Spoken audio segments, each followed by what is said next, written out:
Ignorar el llamado de Dios es algo serio. Sentarte y no hacer nada cuando Dios pide tu ayuda, en realidad es hacerte enemiga de Dios. No puedes ser neutral. Jesús dijo, el que no está conmigo está contra mí.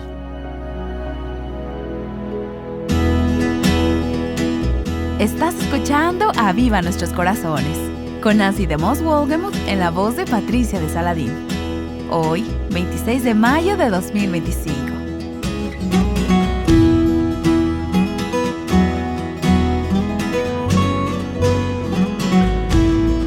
Imagina un atleta olímpico que ha pasado años entrenando y preparándose.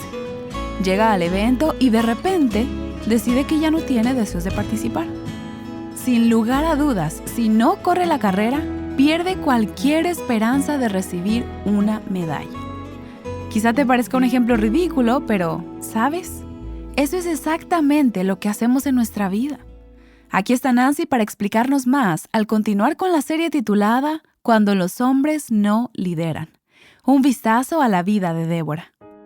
Si has estado con nosotras en los últimos días, quizás estés pensando si vamos a llegar al resto de la historia de Débora. Tomé un pequeño desvío para hablar acerca de cómo Débora es una ilustración, un ejemplo maravilloso de lo que significa servir y aún dirigir en maneras que son distintivamente femeninas y cómo necesitamos eso.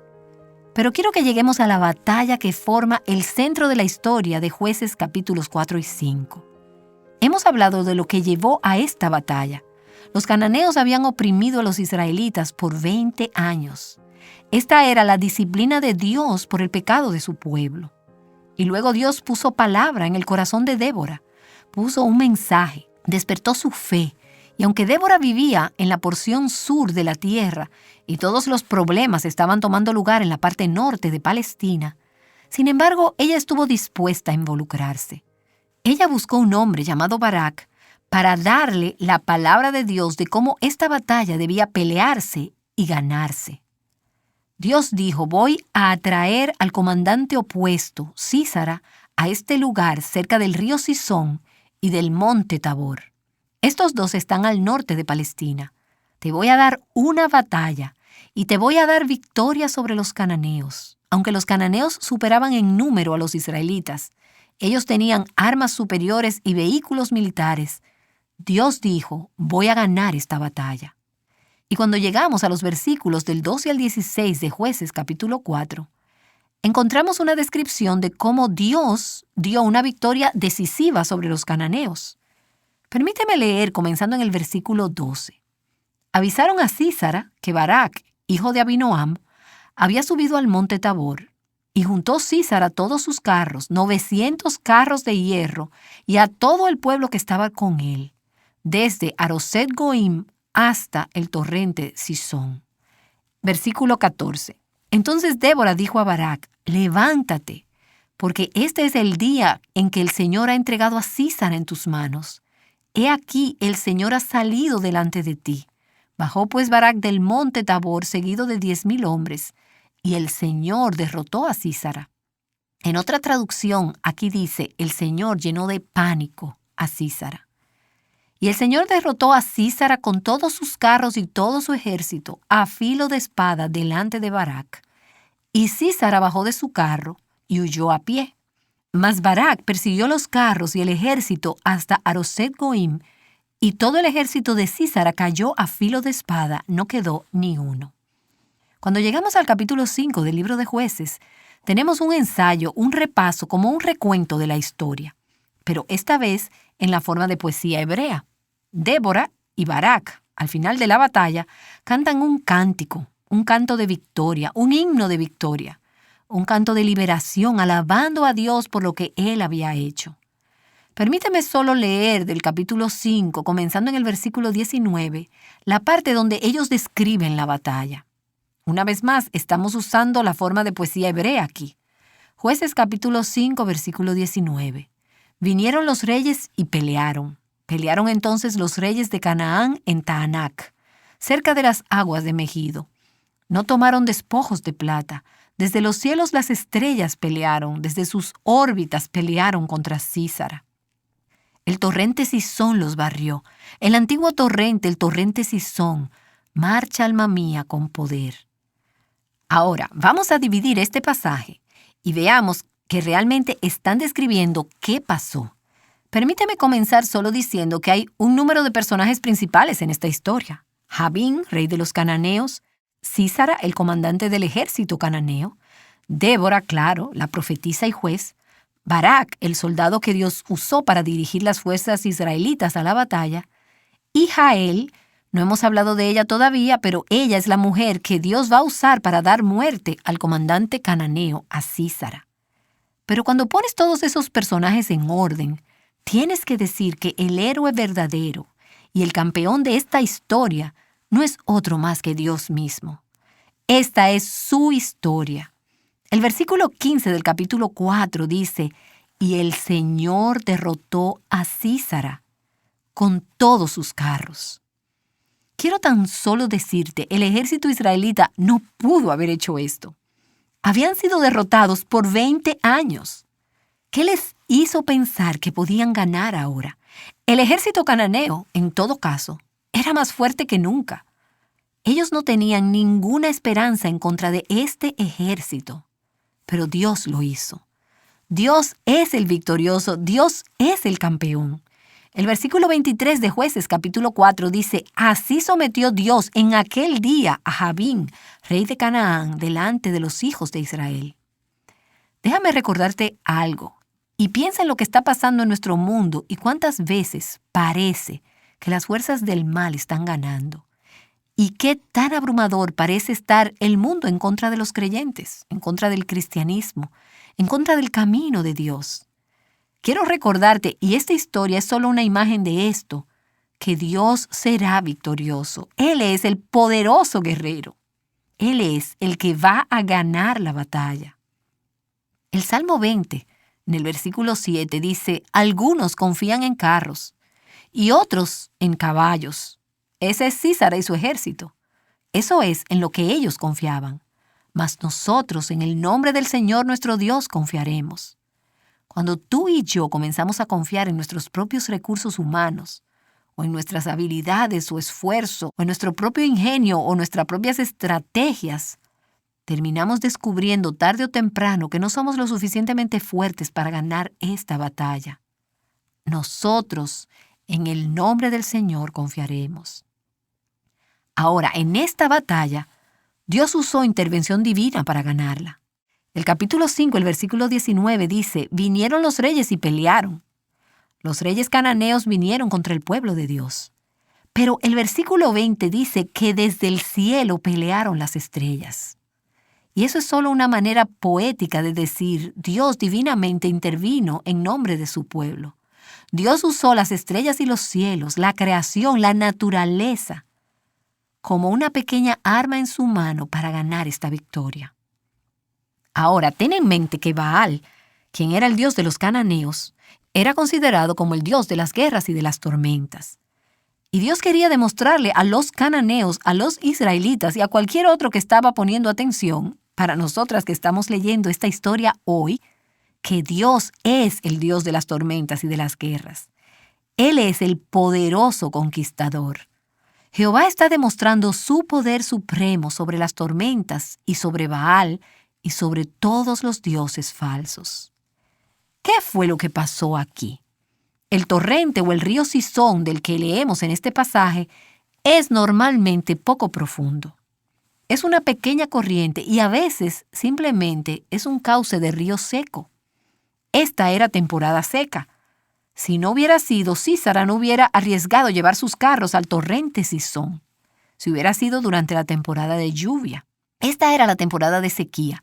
Los carros que los cananeos pensaron que eran su fuerza, en realidad se convirtieron en su desventaja. Mientras Dios mandó este aguacero torrencial del cielo, el río se desbordó y las ruedas de los carros se atoraron en el lodo. El enemigo fue echado a confusión y a pánico y luego tuvo que correr, abandonar sus carros y tratar de escapar a pie. Dios convierte este cauce de río seco en un torrente furioso, de lo cual se habla en el capítulo 5.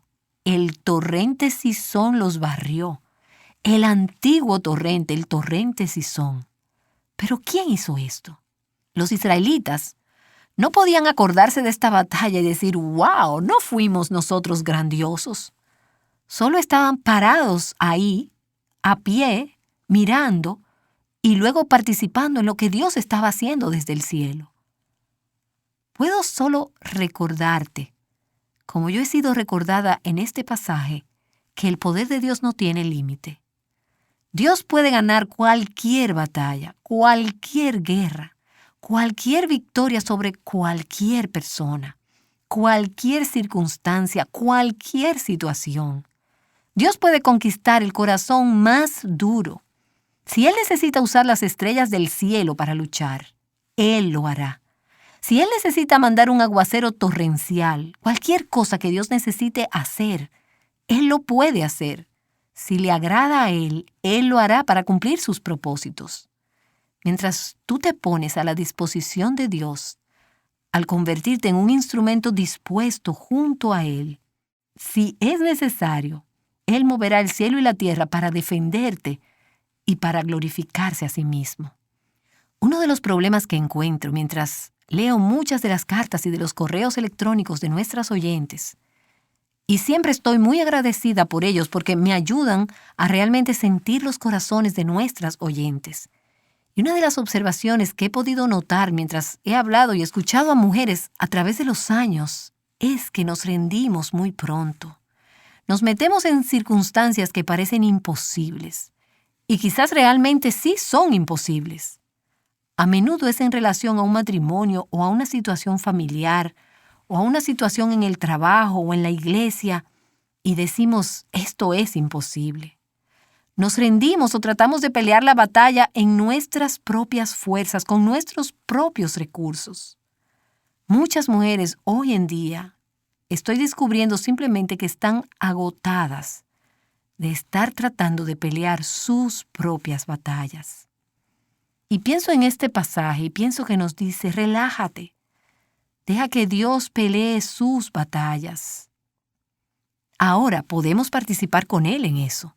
Hay momentos cuando Él nos llama a levantarnos y a ser parte de ese ejército de fe. Pero Dios va a hacer todo lo que tenga que hacer para glorificarse y para cumplir sus propósitos en tu vida y en nuestro mundo. Y al meditar en la batalla de Jueces, capítulo 5, mientras Débora y Barak cantan este himno de victoria, ellos están relatando la historia. Ellos señalan el hecho que algunos eran participantes más dispuestos que otros. Los voluntarios dispuestos fueron elogiados. Mira, por ejemplo, el versículo 2 en el capítulo 5. Por haberse puesto al frente, los jefes en Israel, por haberse ofrecido al pueblo voluntariamente, bendecid al Señor. Versículo 9. Mi corazón está en los jefes de Israel, los voluntarios entre el pueblo. Bendecid al Señor.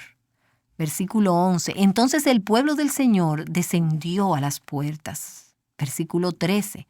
Entonces los sobrevivientes descendieron sobre los nobles. El pueblo del Señor vino a mí como guerreros. Luego, comenzando en el versículo 14, nombran las tribus específicas de Israel que se involucraron y luego mandaron soldados a la batalla. De Efraín descendieron los radicados en Amalec, en pos de ti, Benjamín, con tus pueblos. De Maquir, es una ciudad de la tribu de Manasés, descendieron jefes. Y de Zabulón los que manejan vara de mando. Los príncipes de Isaacar estaban con Débora, como Isaacar, así también Barak. Al valle se apresuraron pisándole los talones. Mira el versículo 18.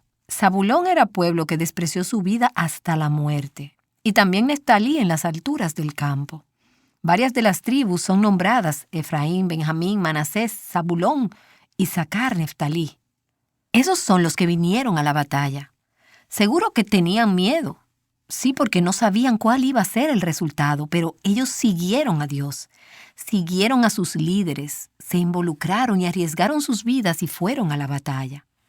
Neftalí y Zabulón, dos de las tribus nombradas, fueron las que más directamente fueron afectadas por el problema. Y ahí es donde los poderes cananeos estaban concentrados. eran los que vivían más cerca del rey Javín y habían experimentado la opresión más grande del enemigo. No es totalmente sorprendente que ellos se involucraran. Tenían mucho que ganar y mucho que perder. 2 tribus no son mencionadas en este pasaje, Judá y Simeón.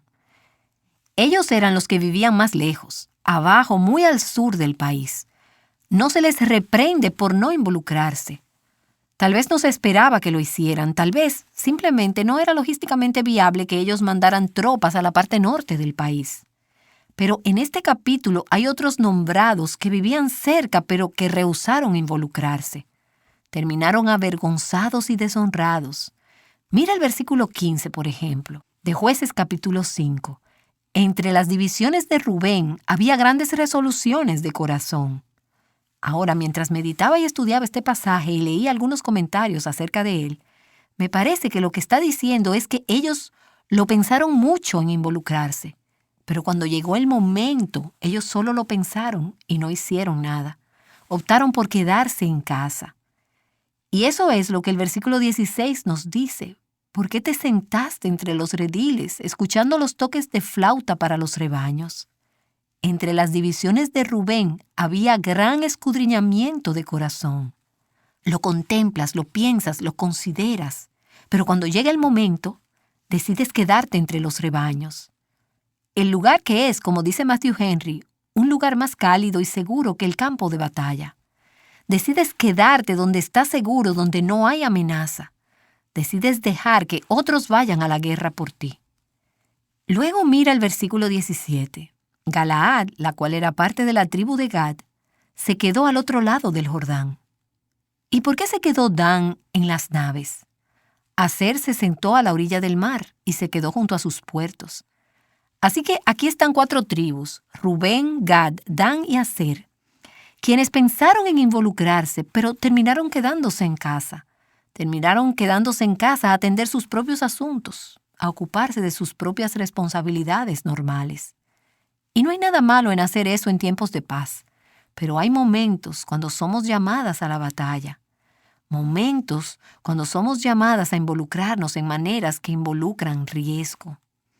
Ellos no estaban dispuestos a hacer eso, y como resultado fueron expuestos por su inactividad. Matthew Henry dice acerca de este pasaje: muchos se detienen de hacer su deber por temor a las dificultades. El amor a la comodidad, un afecto desordenado a sus asuntos mundanos y sus ventajas. A los espíritus estrechos, egoístas, no les importa lo que le interesa a la iglesia de Dios, con tal de que puedan conseguir, guardar y ahorrar dinero. Y luego hace referencia a ese versículo de Filipenses capítulo 2, donde Pablo dice: todos buscan lo suyo. Solo están persiguiendo sus propios intereses. Muchas veces es el temor a la dificultad o el amor a la comodidad o un amor desordenado por nuestros asuntos mundanos y por nuestras ocupaciones que nos causa el no querer involucrarnos. El versículo 23 de Jueces capítulo 5 continúa bajo este tema diciendo: maldecid a Meroz. Probablemente era una ciudad en Neftalí, la tribu que estaba más cerca de la batalla. Maldecid a Meroz, dijo el ángel del Señor. Maldecid, maldecid a sus moradores. ¿Pero por qué? Porque no vinieron en ayuda del Señor contra los guerreros. Philip Brooks fue un escritor puritano antiguo, y en uno de sus famosos sermones, él dijo: Meroz, esa es la ciudad que se hace referencia en este versículo, es sinónimo de perezoso, aquel que está dispuesto a ver a otras personas pelear las batallas de la vida, mientras que él simplemente viene y toma el botín. Hay libertades y bendiciones y privilegios que tú y yo disfrutamos hoy en nuestros países, porque algunas personas estuvieron dispuestas a arriesgar sus vidas, a comprometerse y a deshacerse de la opresión y a preservar estas libertades para nosotros.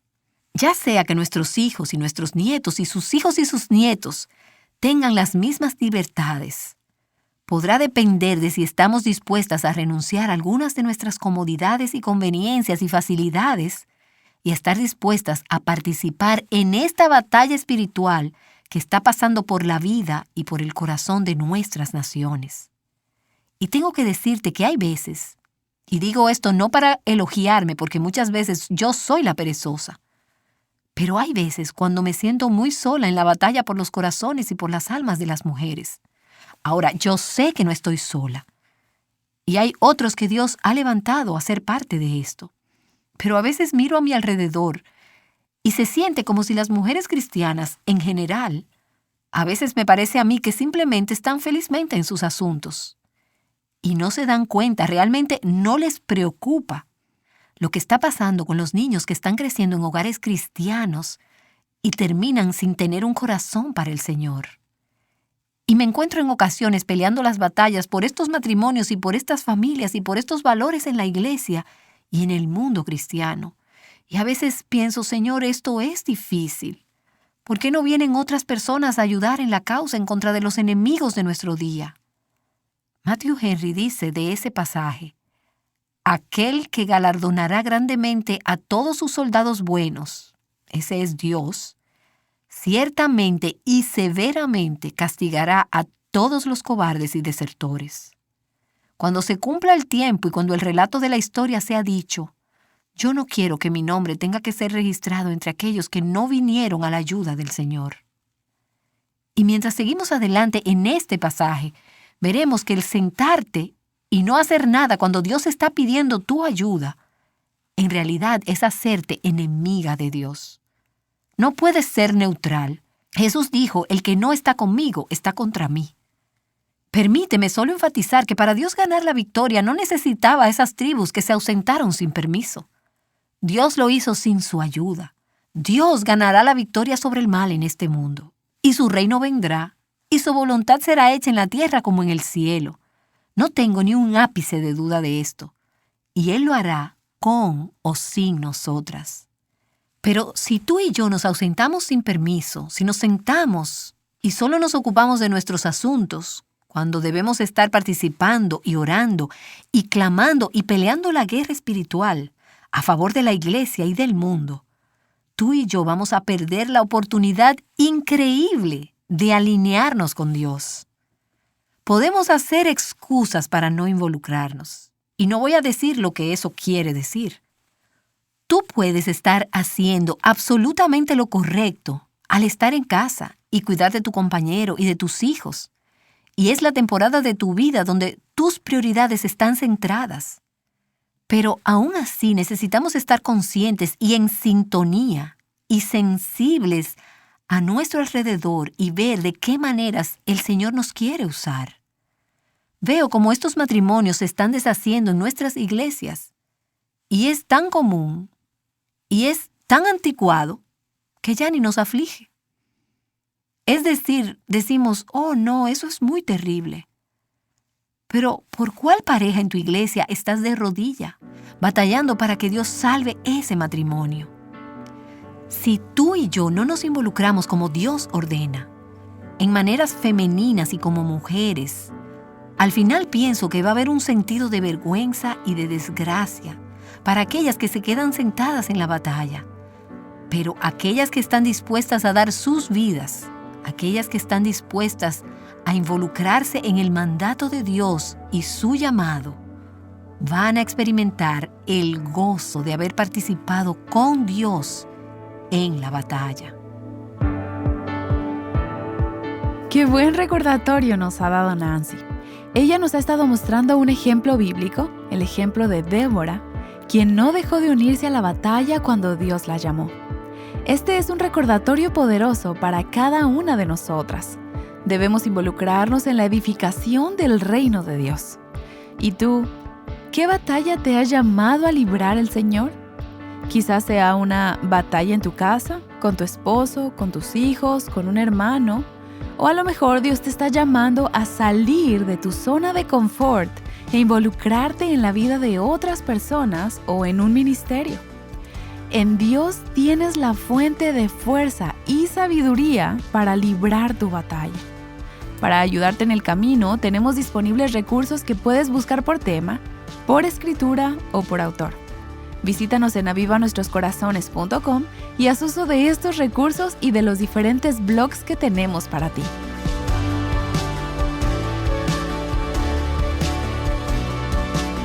En Aviva Nuestros Corazones, nuestra misión es clara.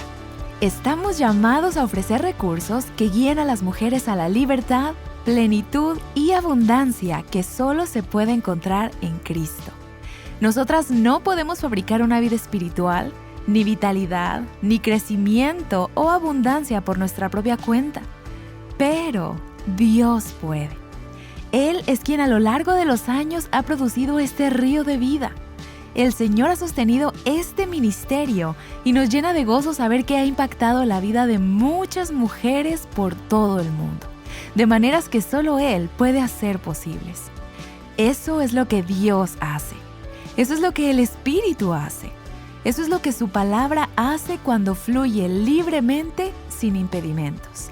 Llega a los lugares secos y los vivifica. Si eres morada de Dios, si tu vida es un templo y si has puesto tu fe en Cristo, entonces Dios quiere que manantiales de agua viva te llenen, fluyan a través de ti, te den vida a ti y a otros. Y esa es la vida de su gracia. Nos regocijamos de que a través de tu generosidad puedas ser parte de lo que Dios está haciendo en la vida de tantas mujeres. Si este ministerio ha sido de bendición en tu vida, pero aún no has tenido la oportunidad de contribuir, te invitamos a orar y considerar hacer una donación al ministerio. Te necesitamos. Al hacerlo, puedes unirte a nuestra misión de compartir el mensaje transformador del Evangelio. No importa el monto. Cada donación es una imagen de ese río que comienza como una pequeña corriente, un chorrito, pero que trae mucha vida y crecimiento y es fructífero y trae sanidad. Juntas, podemos seguir extendiendo este mensaje de esperanza.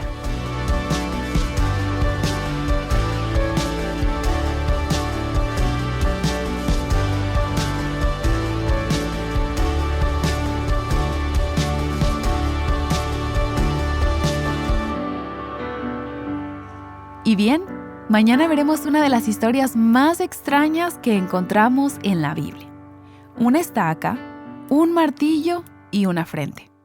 Espero que puedas acompañarnos para este próximo episodio de Aviva Nuestros Corazones.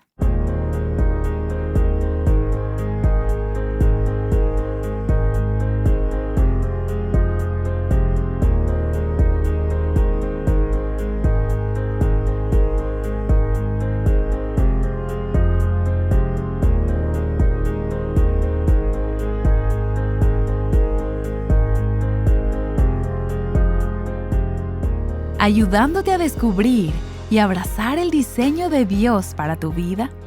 Aviva Nuestros Corazones es un ministerio de alcance de Revive Our Hearts.